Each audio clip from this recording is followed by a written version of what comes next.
Well, good evening, ladies and gentlemen. I'm Aaron Lohr. I'm the chair of the CS chapter, and we're going to get started here.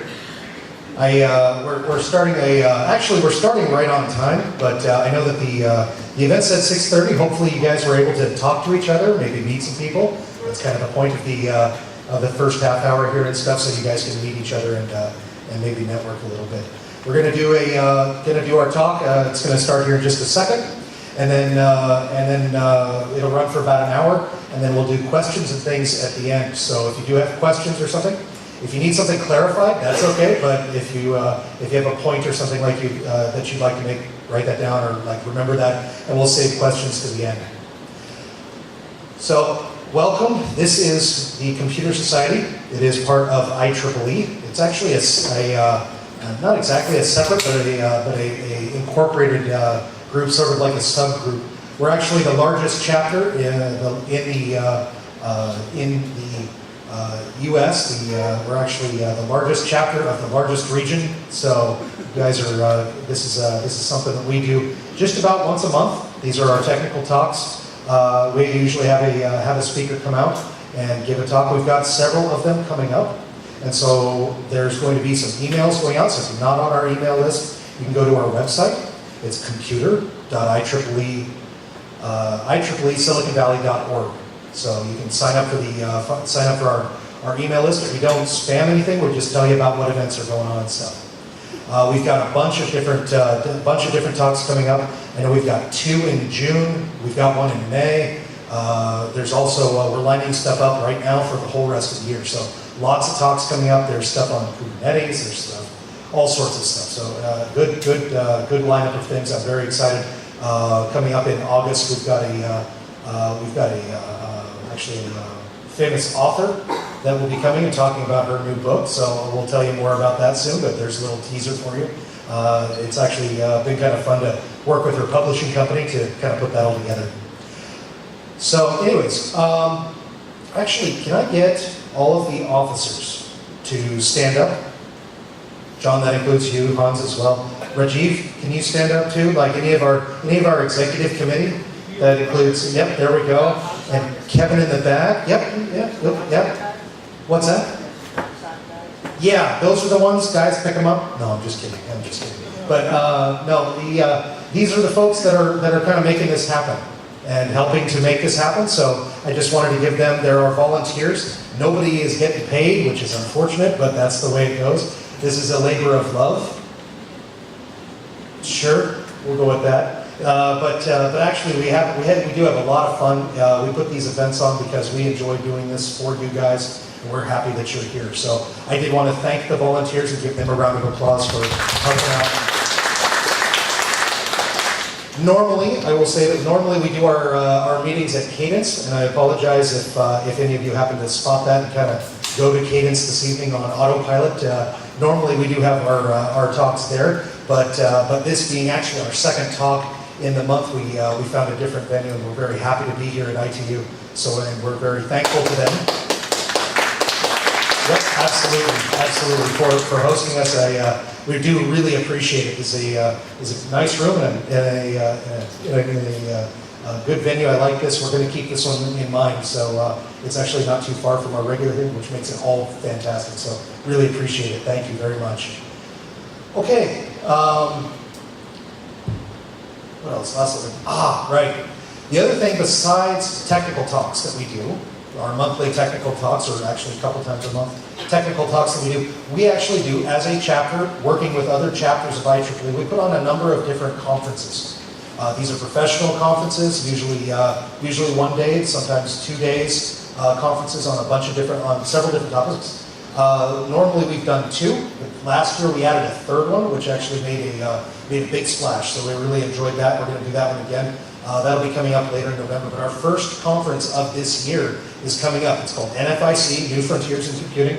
And it's going to be coming up on May 30th. Okay? No, that's not Memorial Day. That's the week after Memorial Day. So Memorial Day is the weekend before that. So you guys will be back. It's a 1-day conference. We're going to be holding it at Santa Clara University. It's going to be a 1-day conference on May 30th. We are, I believe the website is live, It is IEEE-NFIC.org, IEEE-NFIC.org. Also, if you go to our website, computer.IEEE-SiliconValley.org, you'll actually, we'll have links to that as well. You guys can check out what's going on. We've just been booking a couple of amazing speakers, got them all firmed up, and we're very much looking forward to that conference coming up. So I think you guys would definitely like to check that out. It's coming up in a couple of weeks, so be sure to get the registration in. I know that registration is limited.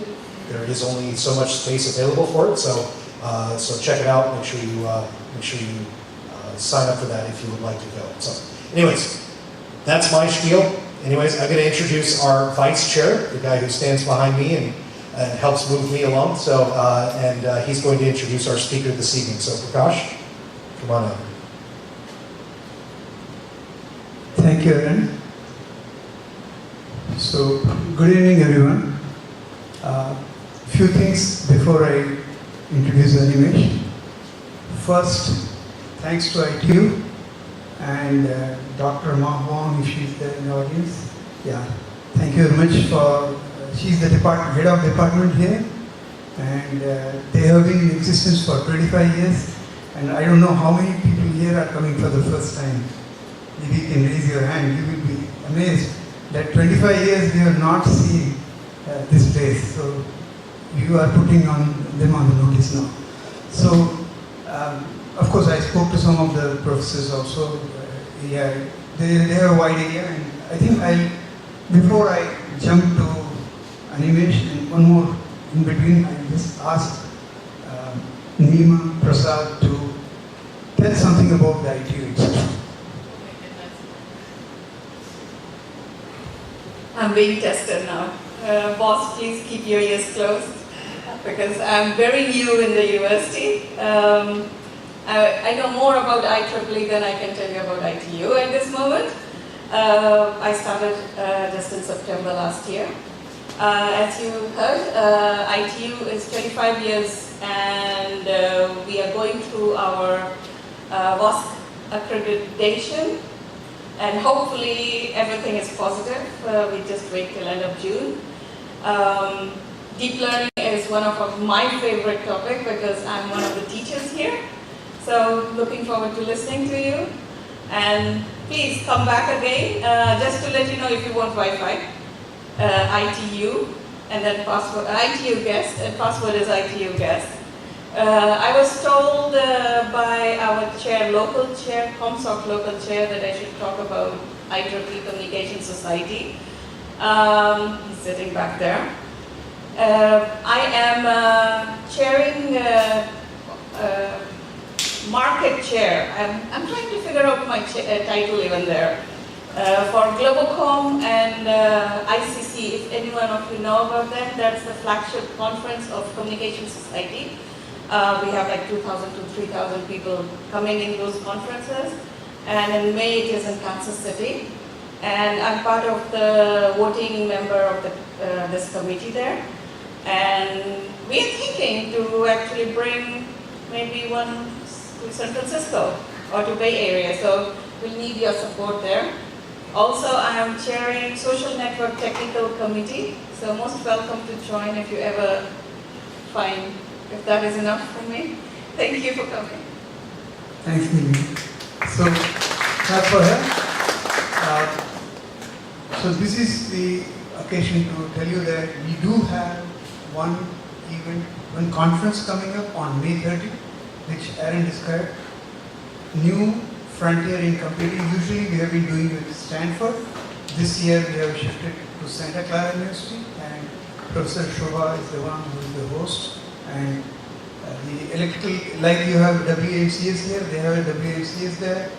They are the ones who are the hosts. As I IEEE, we are always electrical, electronics or computer science. And this is sponsored by Intel, and keynote speaker is from Intel, Anita Rao. They are in how the semiconductor is transforming the network industry, etc. Then we have Professor Monica Lam on the virtual devices, which you say, hey, Google do this, hey Alex, you do that. So virtual device, they have their own, they want to open source it, they don't want to be commercialized, they want to have an option for public. So those are the things, and plus you have got a slew of IEEE work group for smart city, work group P7248 or something, and that's the one, the leader of that is leading that. So we have got a huge package there. You can go, remember IEEE-nfic.org, put a HTTPS, you need to get secured, it will be through secure, you can register, it's not very expensive, it's 7 hours and you do it for under $50, under $75, $0 to $75, volunteers, bit free. So everything is there on that. Now, with that, I will leave that and come to Animesh. Animesh, this diamond I discovered somewhere, I don't know, on the way while I was looking for a guy who can really project what AI and ML from platform perspectives. So you do have AI and ML from the modeling, algorithms perspective, the feedback loop and all that, but platform perspective is something which you need before you can do anything. And it has to be an all-encompassing platform. And that's where Animesh comes in. He did his master's in Dallas 2005, so young guy, still he has got long way and he can go much higher in the ladder being early in the game. So he has been in the IBM Blue Cloud. The first time I met him was at the Blue Cloud. Later on I met him at the OpenStack, open source development at Sonoma. And so this is why I find this person, he ran his people like time machine.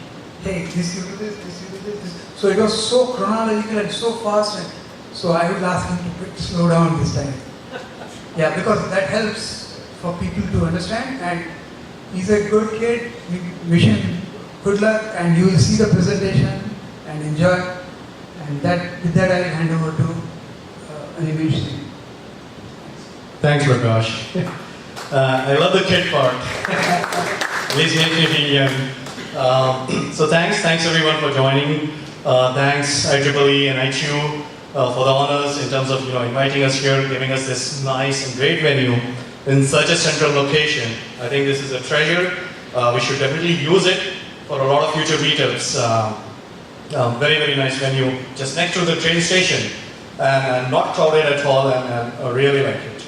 So now coming to this topic, and before I go deeper into it, so myself is Animesh. This is my colleague Tommy Lee.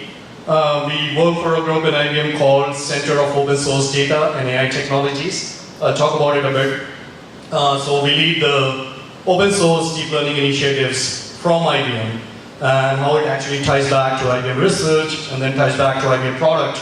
So those are some of the focus areas on which we are working on.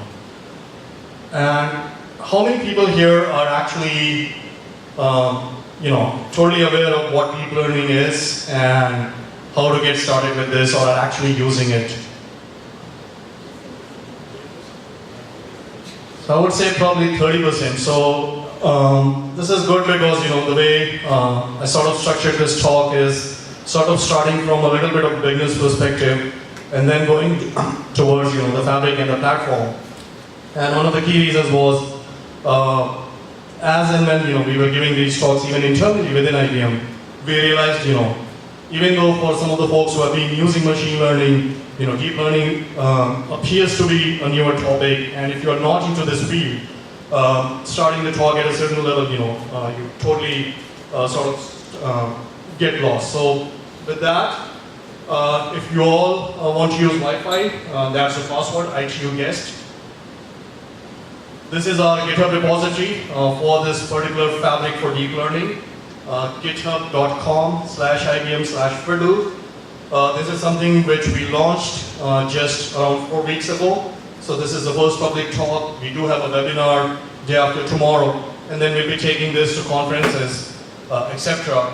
So please take a picture of it, and I would love all of you, to actually go to that GitHub repository, star it, and then if you would want to communicate with us or collaborate with us, There is a file, collaborators.yaml. Just add your email address and the organization for which you work for, and then we can use that as a communication mechanism to begin with.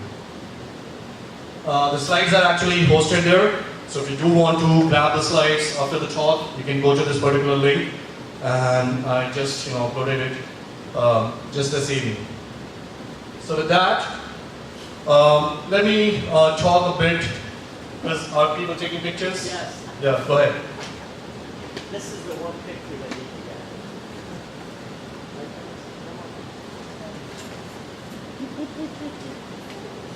Cool.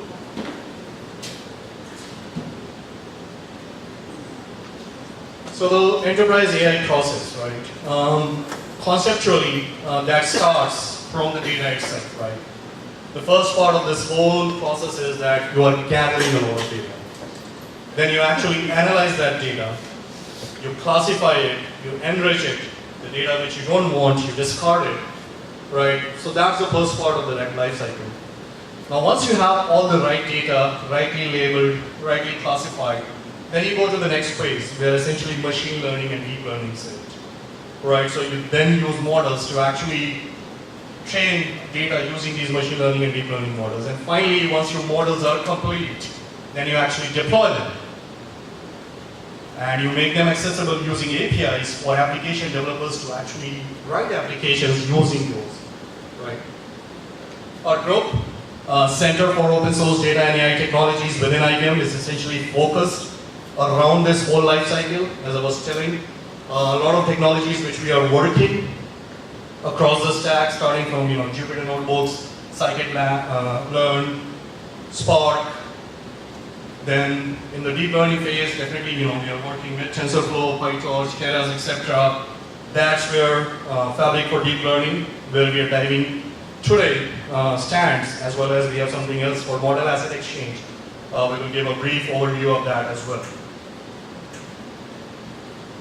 So whether we realize it or not, I mean, a lot of the questions we get is typically, is it still a fantasy, sci-fi fantasy? Is AI practical? Is it being used? And as you can see, we are actually using it in our day-to-day lives, right? Whether you are unlocking your phones through face detection, you're actually, driving autonomous vehicles. It's being used for credit card fraud detections, right? It's being used heavily now in the healthcare industry to detect cancers and everything, right? So AI is being used. It's real. It's practical. And as part of that, deep learning is something which has revolutionized that whole machine learning industry. Just if you look at the Google Trends for the number of searches from 2011 to 2017, it has grown 100 manifolds. But definitely, as we all understand, right, this is a marathon. It's not a sprint. In fact, we believe we are at the very, very early stage of deep learning, right? And we have to go a lot farther. Part of the reason is, as you want to use this technology, the barriers to entry are so high, the skills needed are so high, the platforms you want to use, right, how to set up them, those things essentially are, have hindered the progress so far. As you see in this, from 1985 to 2012, what we called AI winter, definitely a lot of these algorithms and the knowledge was there, but to actually make it accessible at a large scale, use it at a large scale, the technologies were not ready. Now in 2012, deep learning and GPUs started taking over. Something called AlexNet became one of the very popular models. And essentially, if you see, the first practical large-scale application of image recognition started in 2015, where Facebook, as you started uploading pictures, you started detecting that even if there are 50 people within your pictures, Facebook is able to detect all that. So that sort of popularized what AlexNet made possible with deep learning and GPUs. But before that, in 1997, IBM's Deep Blue actually beat Gary Kasparov at chess. Then in 2011, IBM Watson actually won the Jeopardy championship, right? Though both of these technologies didn't use deep learning. Then Apple actually released Siri. That's also, at that particular point in time, the deep learning was not there. It's essentially after AlexNet in 2012, when deep learning started getting more and more practical usage and practical adoption. And now you actually have deep learning being used in Singh as well. And in 2017, definitely we saw what DeepMind did with respect to AlphaGo and defeating those champions. That sort of made this really, really popular.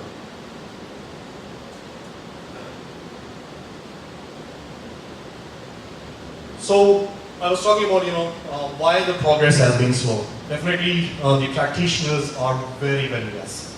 Now Coursera, Udacity, some of these online training institutes are doing a large bit in terms of training the next generation of deep learning practitioners. The other part is the tools were very young. They are still very young and they are evolving, right? So what you see with Jupyter notebooks, what came in TensorBoard from TensorFlow, or now what we have in IBM Watson Studio. These are young tools, right? And they will evolve and become more and more accessible.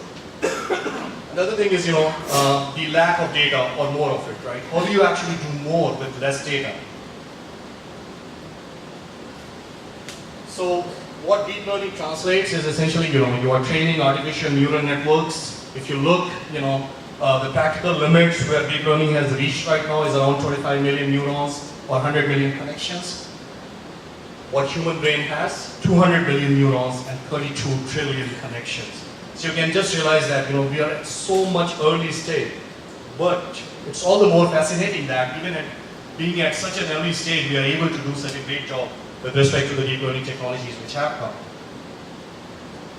So what is an artificial neuron, right? Essentially a neuron, think of it like a calculator, right? You give an input to a neuron, it gives you an output, right?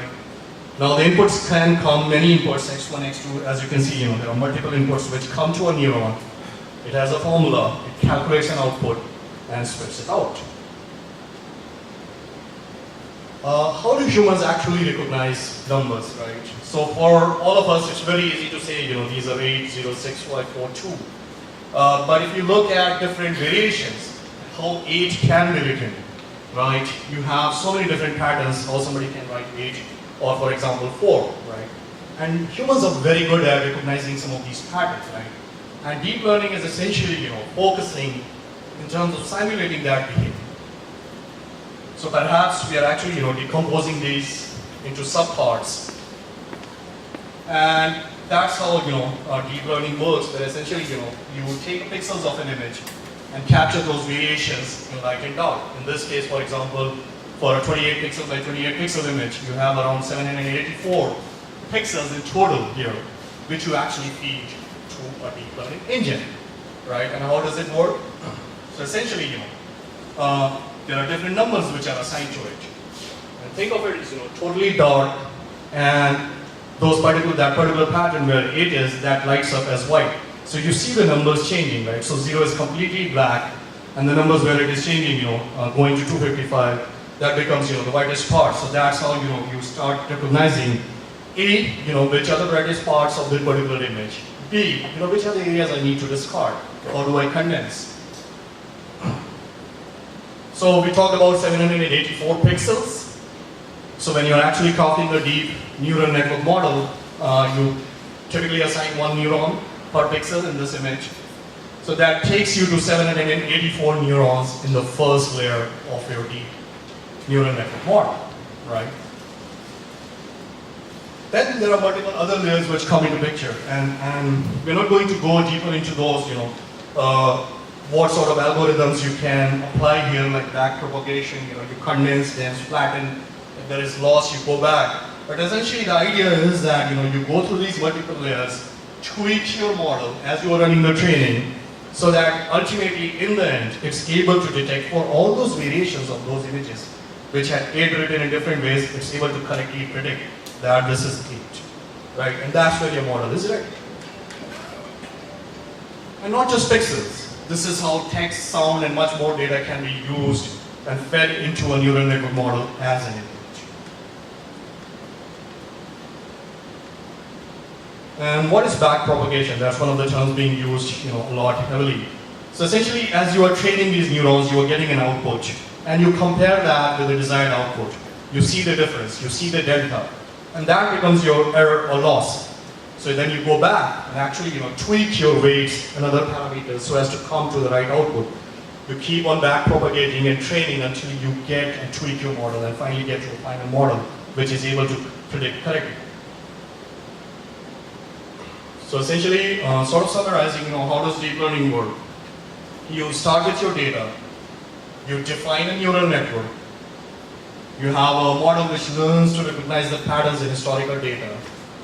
Finally, when your model is ready, you actually deploy it, and then you point it to a new data. And if it is able to predict correctly, using your new data, the right predictions, then that's when your model is totally ready and production ready. So, as you can see, because of so many tweakings required, the fact that you need to go back and rerun it multiple times, some of these trainings can actually take days. In fact, they are taking days when you are running it.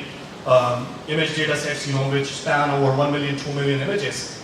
Essentially, these can take days, and what you want to do is, as you are going through the deep learning training, you are seeing whether the accuracy is going in the right direction, whether you are getting the right loss, etc. You want to go back and restart, tweak. So that's why it's so compute heavy. And some of the recent advances, for example, in the GPU, which came from NVIDIA, right? The Tesla V100 GPUs, right? I mean, they are right now the most powerful GPU machines, GPU cores right there. And they are making this possible. And why something like, when you think something like video games, right? They are also very, very compute driven. And that's why, you saw that what NVIDIA was doing with respect to the gaming industry, how they were using these cores, they can easily translate to machine learning because, that's also very matrix driven, matrix multiplication driven, very compute heavy job. Now there are three paths actually to AI systems. So you have either a pre-trained model. So majority of the AI applications, you actually work with a model which is pre-trained. For example, now there are APIs where you can feed your image, it gives you an output, what is in that image. So there's all pre-trained models, and application deployers can call those models using APIs, write applications. Then there is transfer learning, where essentially you take a pre-trained model, but then you have someone point to your industry-specific data. So for example, if you have a generic image detection API, but then you're working in retail industry, for example, right? And then you want to point to your goods and train it over that particular data set. So you create a transfer learning model, so it uses a previous model, pre-trained model, and then based on your domain data, it learns more. And last but not the least, definitely the custom models which you start from the scratch with your own data, and you start from the very beginning in terms of creating these neural network models. So pre-trained models, essentially, as I said, right, you just submit data, they give you output. These are hosted as APIs. A lot of the examples like you have on Watson, visual recognition APIs, text analysis, fraud detection, sentiment analysis, all these APIs just give you, you put your text or image, it will start giving you output and predictions. The transfer learning models, essentially you are pointing to your domain data, some pre-trained model, and then having it learn over a particular domain like retail, supply chain, healthcare, right, where MRI scans are being fed to these models to actually detect any cancer symptoms and outlooks. And then finally, the custom models, right? So essentially you have domain data, and a data scientist comes in, it creates a custom model, and application developer then deploys the application after creating and using that. So essentially, we at IBM believe that right now is the time to take a multi framework approach to deep learning. Part of the reason is that deep learning is becoming very accessible. It's getting democratized. It's the popularity of these deep learning engines like TensorFlow, Caffe2, MXNet, PyTorch. All these deep learning engines have come and actually given great power to AI developers and data scientists. So essentially, when somebody is actually using one of these, frameworks or deep learning engines and creating their own neural network models, they essentially are taking and creating these models. Then there is something called hyperparameter optimization. So essentially, you are optimizing and providing hyperparameters, adjusting the weights and biases as you are going through this. And when your performance meets the need, you actually deploy it. If it doesn't meet the need, then you actually apply another set of optional hyperparameters, right? So with that, having introduced, some of the basic concepts behind deep learning, why it has become, popular, what has, the frameworks like TensorFlow, PyTorch, Keras have done to actually make it popular. I want to introduce Fabric for Deep Learning, or FfDL, right? That's how we pronounce it. And the core idea is that we want to take a multi-framework approach to deep learning. Because TensorFlow was so popular yesterday, and all of a sudden you see PyTorch picking up so much because rather than just giving you static models, you can actually have dynamic models which you can change as the training is going on, right? Tomorrow there may be some other provider which comes in. Even within IBM we are working on something SnapML, which on our machines is giving huge performance benefits over any other deep learning engines we have been seeing. So that's the idea that this landscape will keep changing. The deep learning engines which you have, they will keep evolving. So you want something which can work across all these frameworks. So that's the reason we have Fabric for Deep Learning. It's in the open source. And the core idea is that it gives you a scalable, resilient, and fault-tolerant deep learning framework. And it's essentially, provides for AI developers and data scientists. It's a one-stop shop. You come with your TensorFlow models, PyTorch models, Keras models, come to FfDL and create a manifest file, telling FfDL what are the resources you need in terms of the CPUs and GPUs, what framework actually you are using with respect to the version, and call the API, and FfDL will actually launch a distributed deep learning training, right? It's being developed in very close collaboration with IBM Research. In fact, it has been in development with IBM Research for the last 1.5 years. And it's also the core of our Watson's Deep Learning as a Service in what hosted on our public cloud. We'll actually also show you. So as I mentioned, right, you can actually deploy it it's built using the microservices architecture, so that you can actually deploy it on Kubernetes, which is very ubiquitous. So you get out of the Kubernetes, you're able to leverage the inherent features, get the scalability, fault tolerance, resiliency, which come as part of that platform. And we have actually, tested it on Minikube, which essentially you can run on your laptop on open source Kubernetes distribution. You can deploy there on Google's Kubernetes distribution. You can go to Google's public cloud, deploy it there.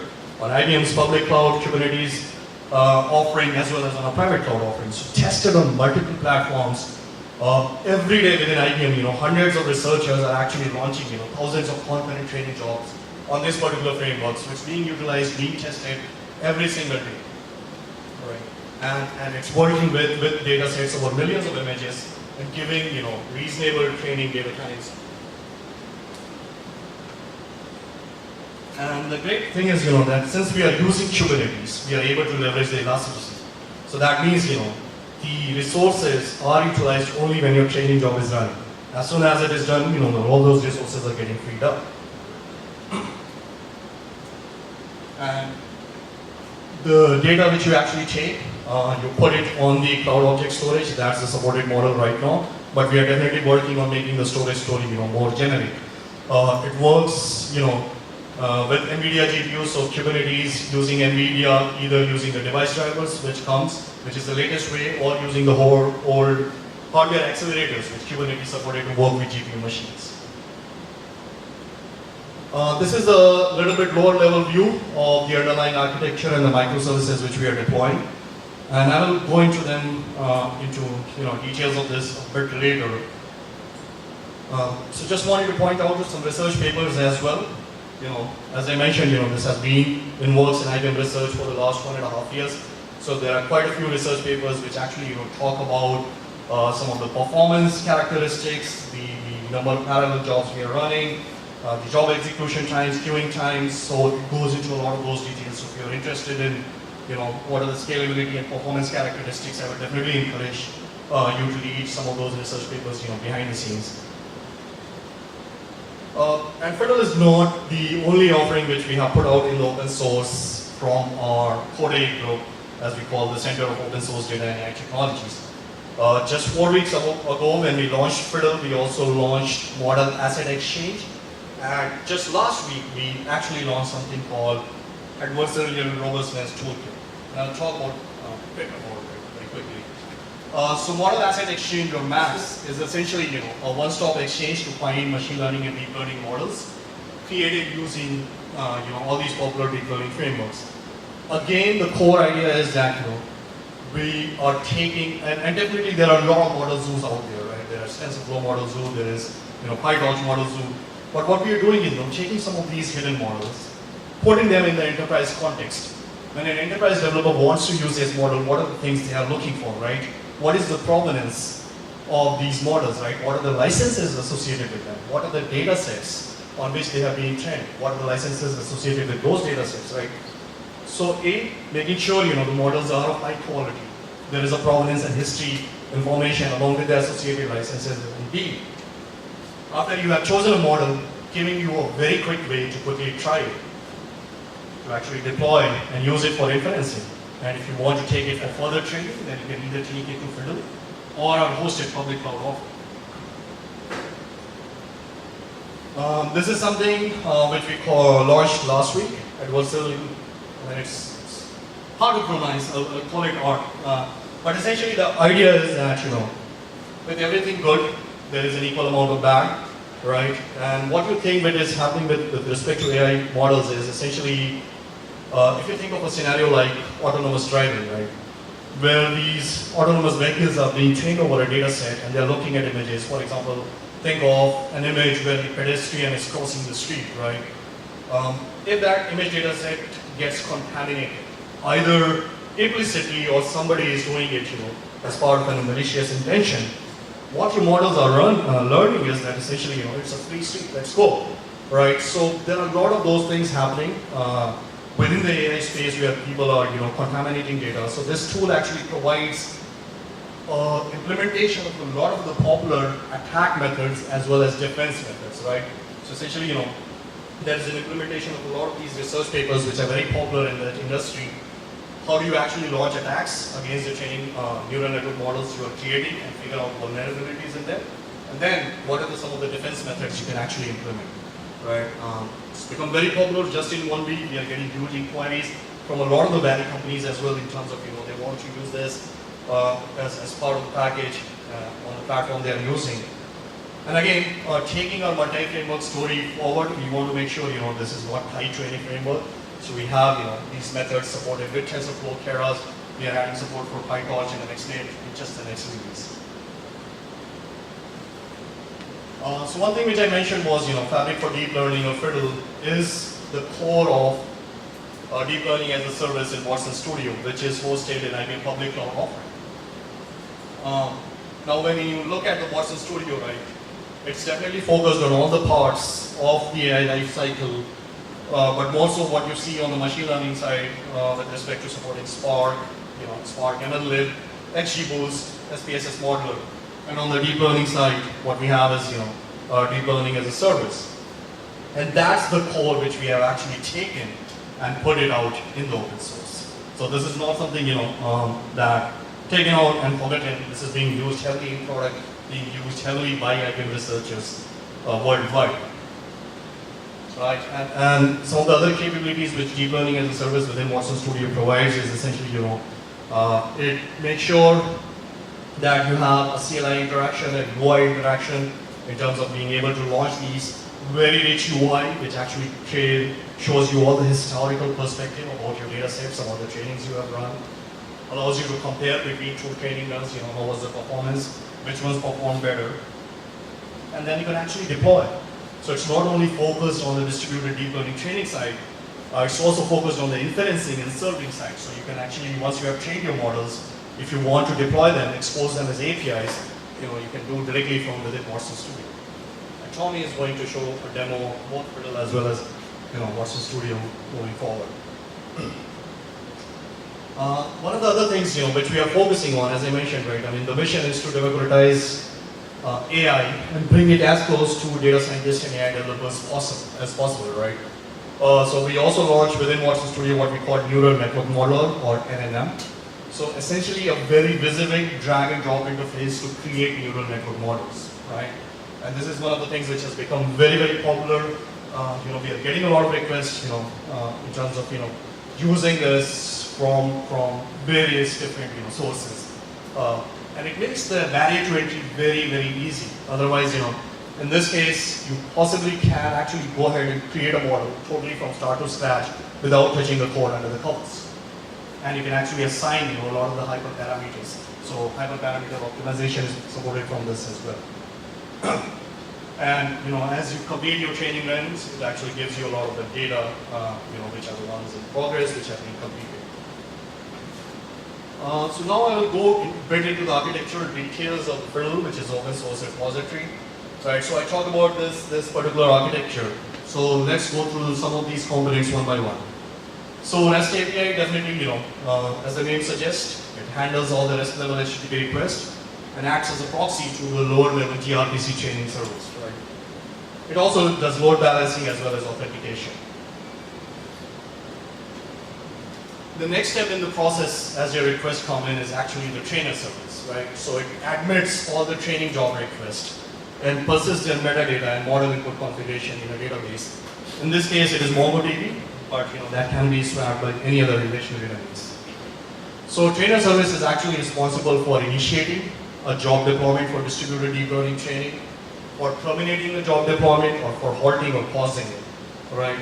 It also assigns a very unique identifier which can be used to track that job throughout its lifecycle. For people who actually want to use it in a production and do billing and chargeback, all that data which is getting in that relational database is what you will use, right? That's what essentially we are using on our side for billing and chargeback purposes when we actually run it on the production hosted offering. After it crosses the trainer service, the request goes to the lifecycle manager. And that is essentially the one which is doing all the orchestration of launching the training jobs on Kubernetes, right? So the STSM deploys the training jobs, it uses Kubernetes cluster to manage the deployment of the containerized jobs. And essentially a training job is a set of interconnected Kubernetes pods, right? So if you're running distributed deep learning training, you at some point can launch 20 distributed pods which are using 20 GPUs under the covers to run your distributed training. And that's what the job of lifecycle manager is, to actually orchestrate all that.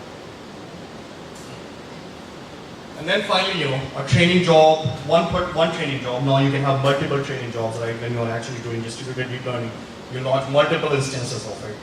But one particular set of training job, it comprises of, a controller and a log collector. So essentially, the log collector it runs as a sidecar there. It's not only collecting the logs, I think, probably we should change the name, but it's also collecting a lot of the evaluation metrics. So for AI developers and data scientists, they, know the value of those evaluation metrics, like, what are the training steps, what is the accuracy rate. A lot of the data is being collected and being streamed back through the next phase in the process, which is chain data service, which actually is persistent for historical, tracking.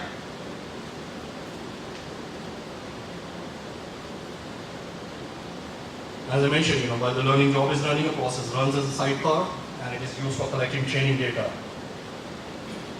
Now, different kind of log collectors based on the training framework which you are using. For example, when you are using TensorFlow, the way you will do distributed deep learning training is using a parameter server approach, right? Where essentially, across these distributed deep learning training jobs, as you are calculating weights and gradients, you are syncing them to a parameter server. There can be one-to-one parameter servers, which then actually synchronizes it.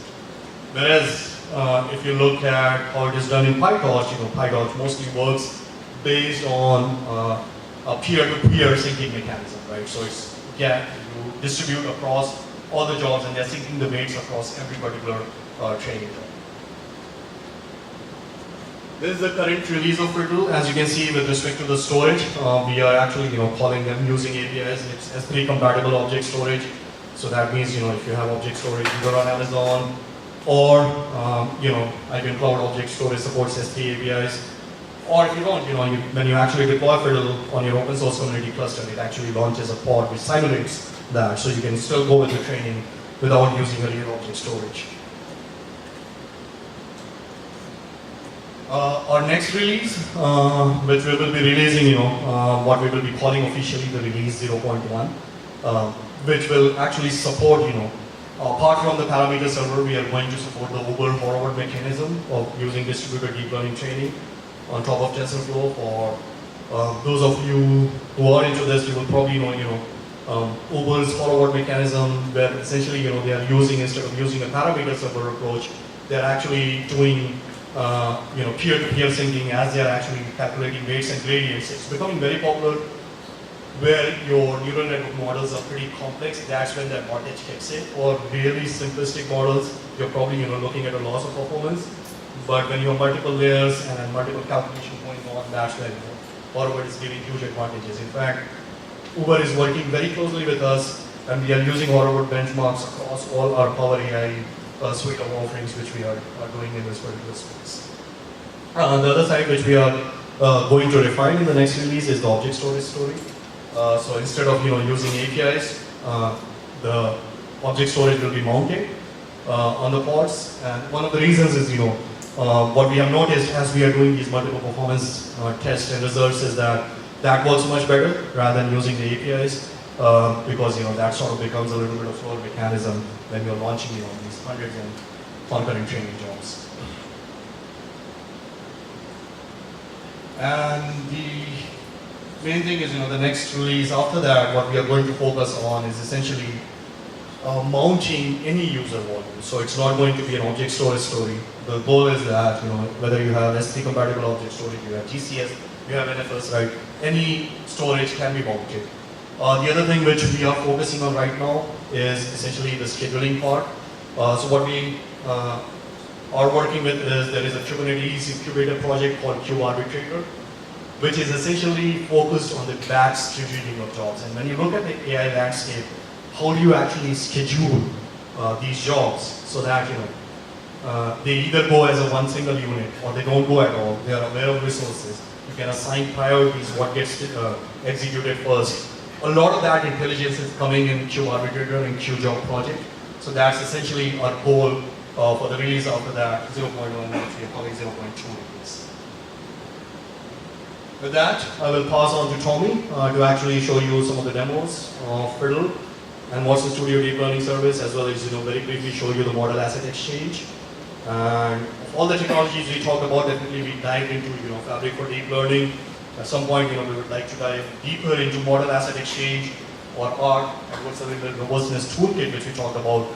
Very, very exciting set of things, and stay tuned. A lot of those other set of technologies we are working on will be open sourced through the code edition.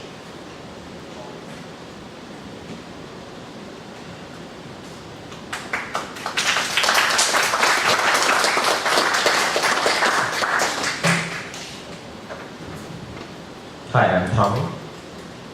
Today I'm going to show you the Fiddle demo.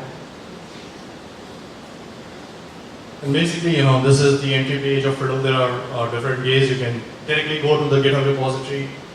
This is a page on DeveloperWorks Open. So essentially, DeveloperWorks Open is the gateway to every open source project from IBM. And that's the page which Tommy is showing you right now. Yep, and here's the page for the IBM developer patterns that they explain the architecture of Fiddles. And right now we're going to the GitHub page. As you can see, here's the architecture of Fiddles. Then now I'm going to jump to the installation details. So to install Fiddle on your Kubernetes clusters, just simply run helm install. And once you've done that, all the 11 microservices is up running on your Kubernetes clusters. You have to specify some of the environment variables so we know where your Kubernetes cluster is located. Then run some script to connect the data from Prometheus to Grafana so you can monitor the data of your Fiddle platform. And once you've done that, you could get your REST API, UI, and Grafana links using this command. And one thing which I want to also highlight is that if you want to get started very simply without going into the Helm deployments, you can just run these 3 lines. So you point to your Minikube, just export your environment variable to point to your Minikube, and then run the make commands. You don't need to understand all the lower level details. If you're using a browser, can you zoom in?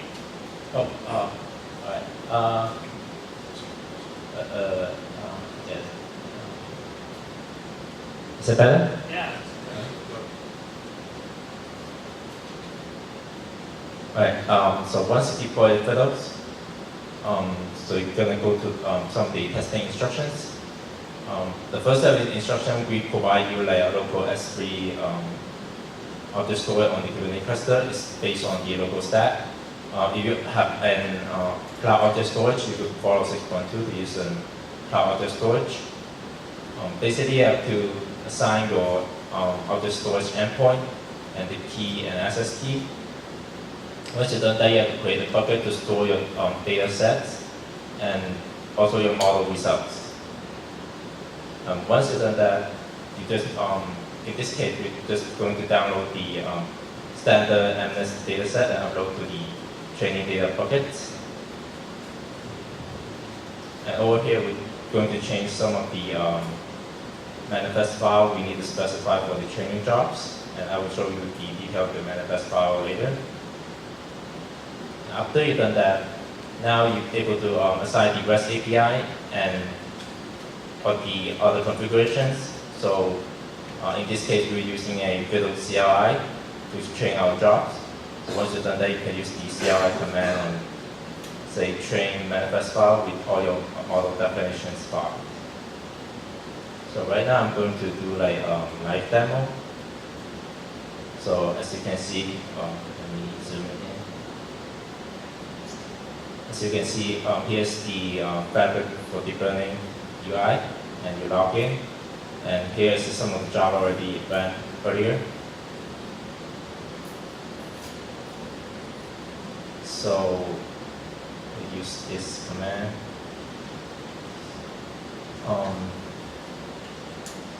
So for this example, I just gonna run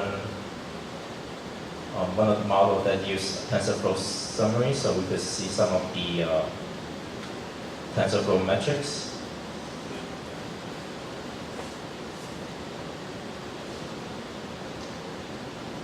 And once you submit the jobs, you're able to see in the UI,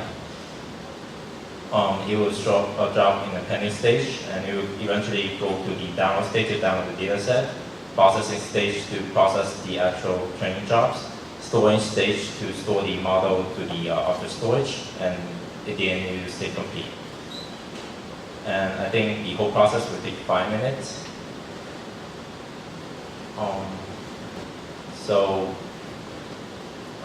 We click on the jobs, you can see like the details, the status, descriptions, frameworks. And here's the job I ran earlier this morning. You can see the logs over here.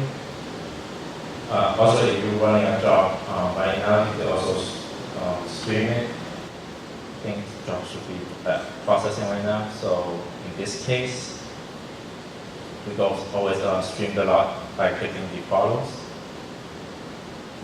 The log will update like this. Same thing for the evaluation metrics. As you can see, for each iteration, we show the accuracy, cross entropy, dropouts, and all the other metadata. And also for the scalars, we will just plug in all the metrics, our data point. So you can see the accuracy is approaching to 1, so it gets higher over time, and the cross entropy closer to 0. And the same for the other metadata. Sure, go ahead, you have a question. Okay, so I'm no expert in this area, so forgive me if this is a very basic question, but is the goal here, so you're setting up training, Right. and there's different frameworks, so is the goal here that you can set up your training system so that you can move from one framework to another, or if one framework changes, you can retrain? Is that the goal, or is the goal to do comparison shopping, if you will, between training for different problems? Or is it even more elaborate than that, to heterogeneous training? Right, so I'm trying to understand what that high-level goal is. So I think the question is, what is the high-level goal for this particular framework? Why do we see something like that is relevant, right? So when you look at the current landscape, right, if there are two sides of the coin, right? One, I'm a provider, right? I'm a DevOps and a deployer, and my AI developers and data scientists are coming to me and saying, hey, give me a TensorFlow environment for distributed deep learning. Set it up for me with the right combination of GPU, memory, hardware, storage. right? Or some other set of data scientists are coming and saying, give me a PyTorch environment, right? Now, how you will actually do a distributed deep learning setup environment for TensorFlow is very different how you will do for PyTorch. And from my perspective, if I'm the DevOps guy, I'm giving you these fabric, right? I'm actually scratching my head. There are so many frameworks, the requests are getting so. So this gives me one single consistent blueprint to deploy one single fabric on top of Kubernetes. How to actually configure Kubernetes to use the NVIDIA GPU drivers under the covers, right? And then it offers all these multiple frameworks in one single platform.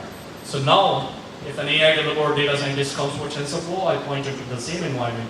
If another set of AI developers and data scientists come for PyTorch, give me a distributed deep learning environment for PyTorch, we point to the same environment. Now, the other side of the coin, right, which is AI developers and data scientists. You have models written in TensorFlow, or you are going to write a model in TensorFlow, or if you have models written in PyTorch, right? You don't want to deal with setting up these things, right? You want to go to one single place, right? And either using APIs, tell that particular fabric that this is my TensorFlow model, this is my data, launch my distributed deep learning training, right?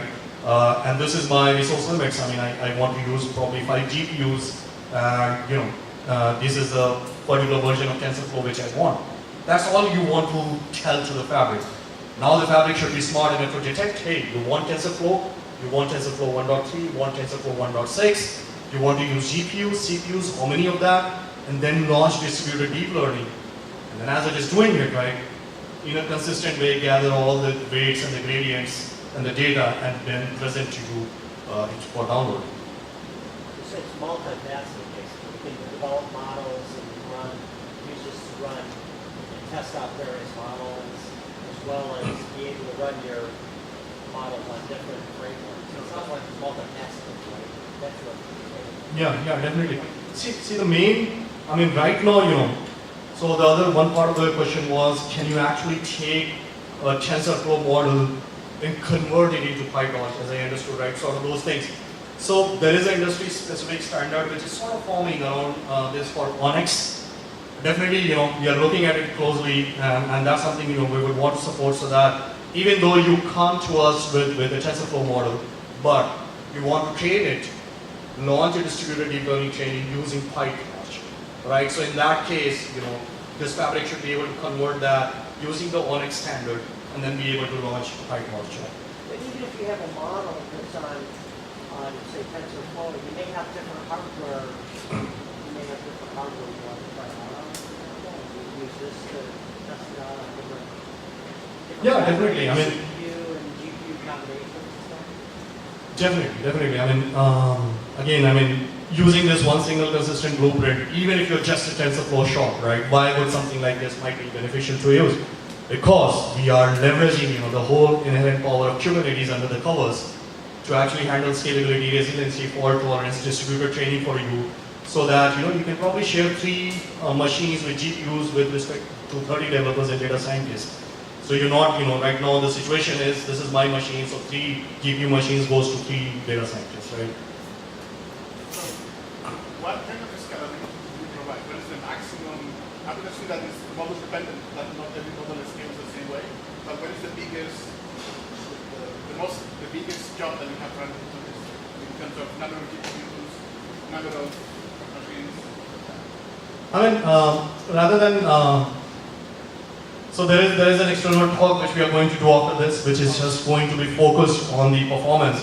But I would say, right now, any product being developed in IBM, right now this is actually using this platform to launch distributed deep learning training jobs, right? And with the data sets like ImageNet, etc., right, which spans from 1 million to 2 million images, etc. This is being used heavily to actually train using those sort of data sets. We are launching at a minimum every single day. We are seeing 600 to 700 concurrent training jobs running, right, on a platform, right? So it's being used heavily by our internal IBM researchers. Now that it's a product, right, our customers are using it.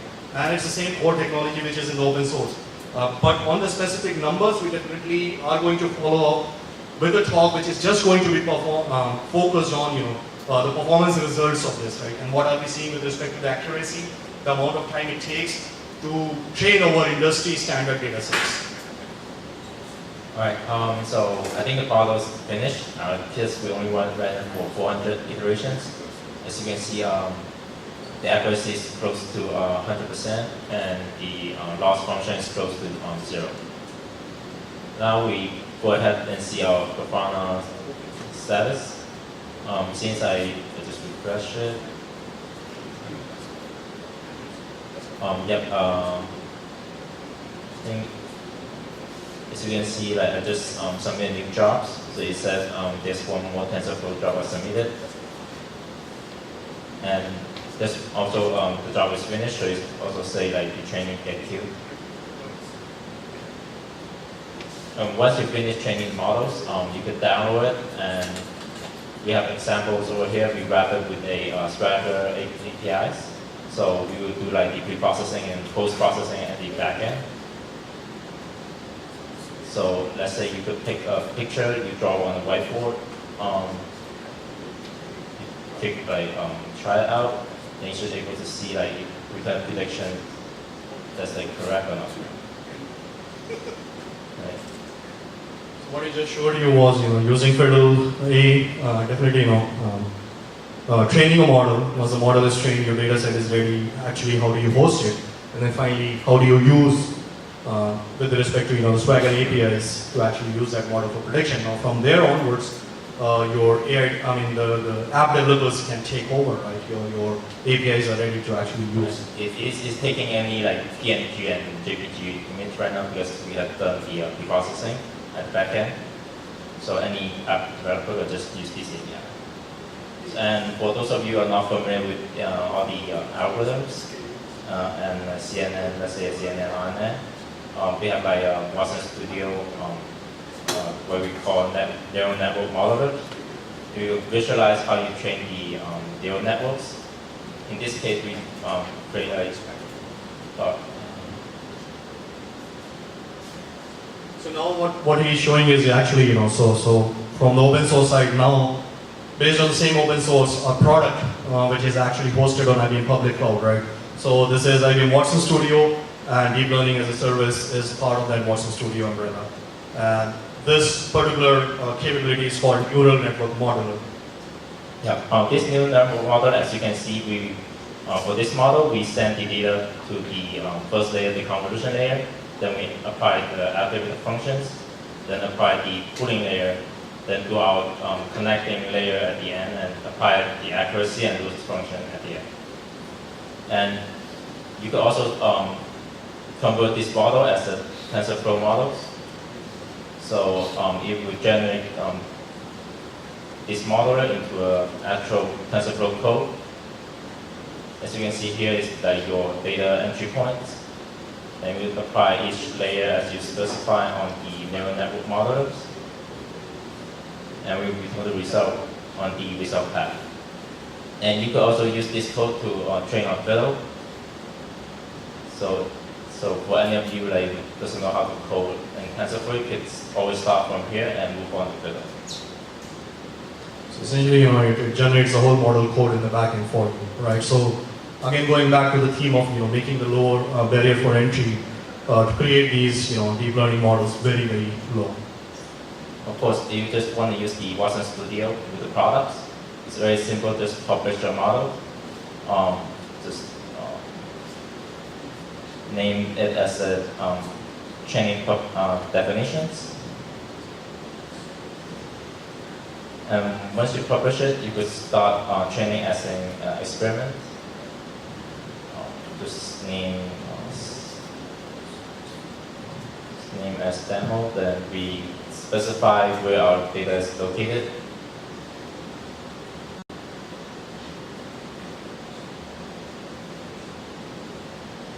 And once we've done that, we just use the training definitions. We uploaded this right now. Is the demo one.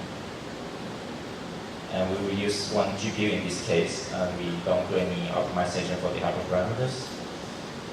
Then we could just create the training job over here.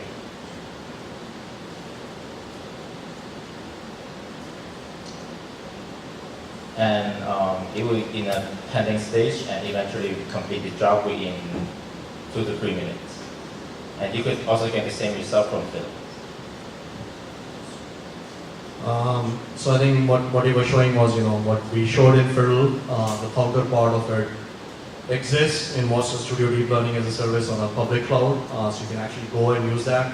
A large part of that capability is free, right? So there is an entry point where you can actually, get started with it, and definitely, as you start consuming above a particular threshold, then you start, paying. But Yeah, since it took a while, let's go ahead and introduce the model asset exchange. so this is the second offering from our Center of Open Source Data Technologies, Data and AI Technologies, what we call CODE, and essentially it's model asset exchange. Again, an open source story. All these models are available in the open source, and probably it's just going to show you. Right. So in the model asset exchange, there's a list of pre-trained data, and some of them you get to actually train on Fiddle or Watson Studios. And right now, I'm going to show you the image caption generator. Basically, you go to the GitHub repository. It show you instruction how to wrap it into the Docker image. And of course, with a Docker image, you could easily just push it to Kubernetes cluster and apply it to your applications. And here's one of the sample applications we use for the image caption generators. So we upload like a picture of, let's say, Golden Gate Bridge.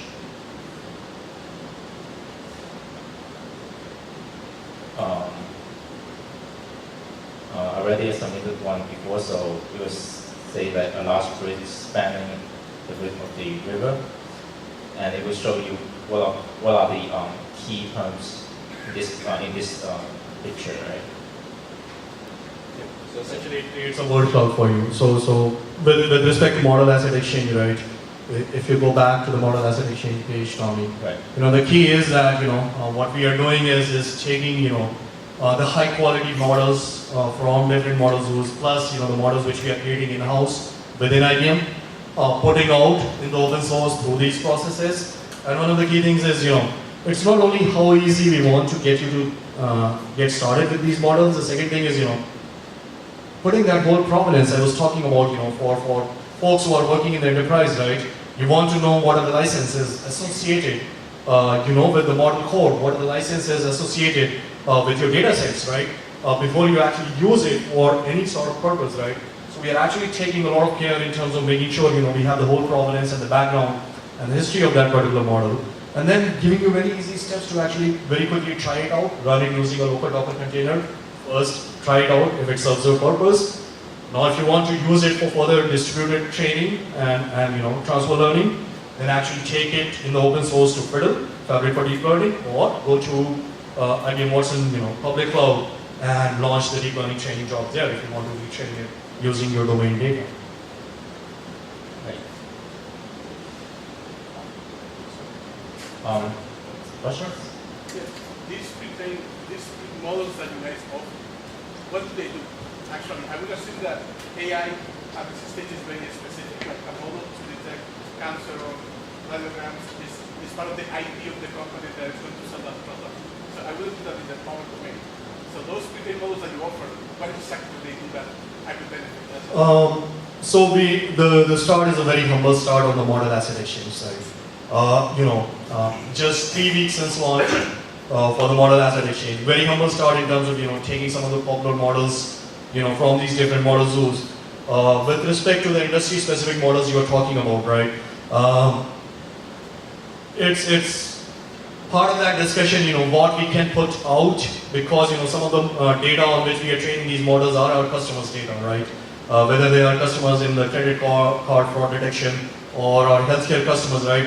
So there are a lot of those legal things associated with those, but definitely the attempt is, to take models being developed within IBM and put it out, provided, we can clear some of those legal hurdles, right, which are associated with the data sets on which they have been trained.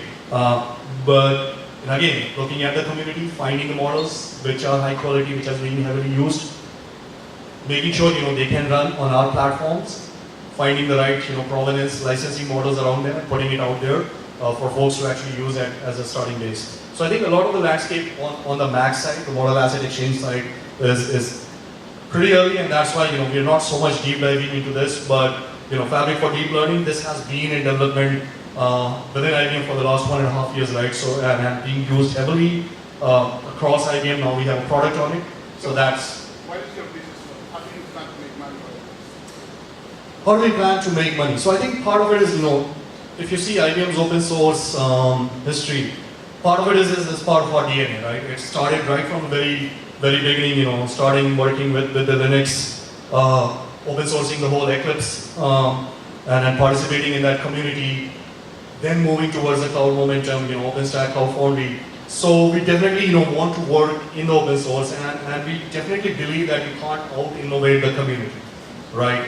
And more so with AI, where our belief is that, we are at the very beginning, right?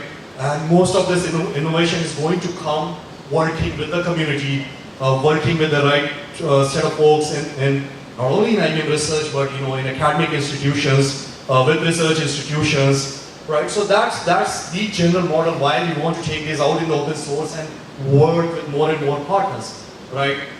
Then the second part is, right, if for example you used Fabric for deep learning on your own environment, and for example you have an environment with 4 GPUs, you have exhausted it, you'll probably say, okay, I now want to train a deep learning model, which goes over 3 million data sets, and it will probably require 10 GPUs. I don't have it in-house, so let me use, the public cloud hosted offering which is there. So we assume, something like that will happen. If you end up using a model here, you run it on your own local machine, and you figure out, okay, this is the right model which I want to use for transport learning. And then again, the same set of restrictions. There are now instructions to actually either train out on the open source, or if you don't want to deal with any hardware at all, you don't have in-house GPUs and CPUs, you probably want to go and do it on a hosted offering. Right? So that's part of that second equation, right? That's how we make. But I think the primary reason is as it's always beneficial working with the community, more so in the fields which are at the cusp and which are starting, and where we see a lot of innovation happening across the community rather than one company sort of leading that charter. So back to the training job we have done on the Watson Studio. So on the product side, we also have create a bridge between the trained model to actually deploy it as a web service. So what we're going to do is save the training result as a model. Let's see, model. So now what you're showing is actually, your model is trained, the data set is ready. Now you want to expose it and you want to, deploy it and use it for inferencing and prediction. Right. So what's the studio gives so you? once the model is saved, then you could actually do the deployments over here. In this case, we're going to do it as a web service, so you could just use the REST API to trigger the model inferencing.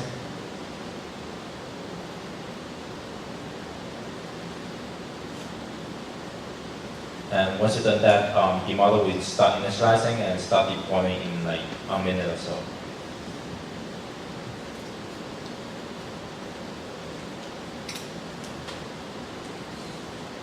Meanwhile, I can take any other questions if you have, right? Yeah, I remember 1 year back when I used the Kubernetes. I remember at that time Kubernetes didn't have too much GPU support. I'm curious, is the GPU support of Kubernetes unique in this framework, or is it already a building support in Kubernetes? So I think the question is, that 1 year ago Kubernetes didn't support GPUs. A, is it available now? And B, is it part of this framework? Right. So the first question, yes, definitely it's available. There are 2 ways, how you can actually configure Kubernetes to use GPUs. There is, the hardware accelerators, and then now more and more, what is becoming popular is using NVIDIA GPU device drivers. So NVIDIA is working very closely with the Kubernetes community, and that is going to be the de facto standard moving forward, that you use the GPU NVIDIA device drivers. Now B, the second part of that question is that available in fiddle. So we definitely have a write-up in terms of how you can actually configure, but IBM's core Kubernetes contributor team is actually working in collaboration with NVIDIA and Google to contribute that code, right? So it's the whole documentation, how do you actually configure Kubernetes to use NVIDIA GPU drivers, device drivers, that's now available on the Kubernetes, page. So that's something, we provide a hyperlink to, and it's, that tells you how to, but the goal here is FfDL actually uses, right? So you can specify GPUs, and it will work with GPUs, whether Kubernetes is configured using the device drivers or is using the hardware accelerators. So right now the model is finished, deployed, so let's train the models. As you can see for implementation, you can use different language clients, let's say Java, JavaScript client on Scala, or just use a regular REST API. And you can test your models using the raw input. Since we don't have any pre-processing and post-processing functions over here, for the testing, we only could pick like raw JSON input. So for the Animesh dataset, we're going to put like 28 times 28 times 1 vectors. And once you predict it, you will see the numbers read. So the MNST dataset, I think most of you are aware, is a dataset of handwritten digits, right? Very popular in the research. Any other questions? So how is the distributed test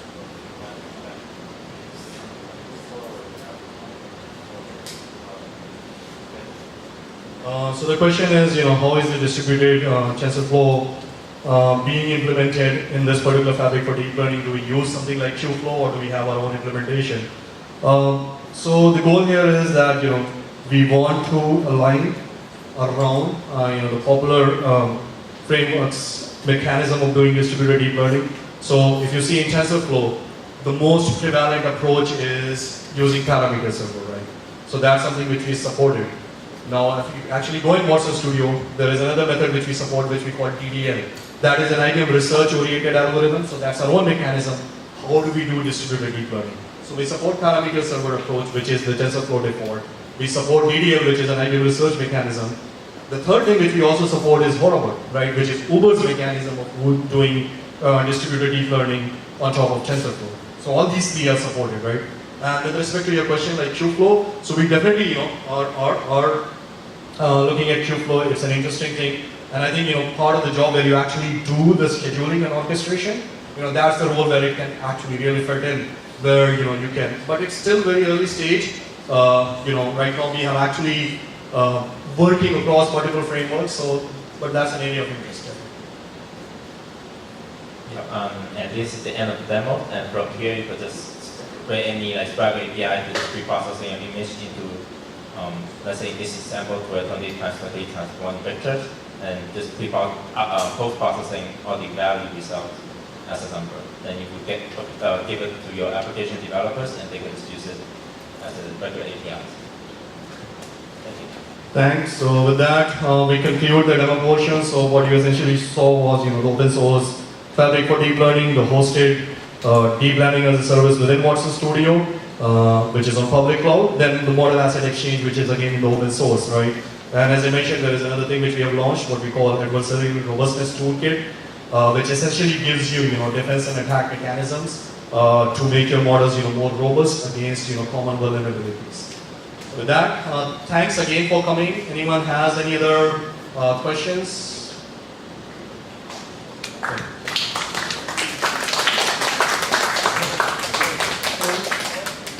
You said there were 600 training jobs every day. They're all English, but they're just from the top. Do you have a centralized source of the public data? So the question is, do we have a centralized source of the public data sets? No. So part of it is, so there are maybe two ways to answer it, right? So one is when I'm working with internal IBM research folks, right?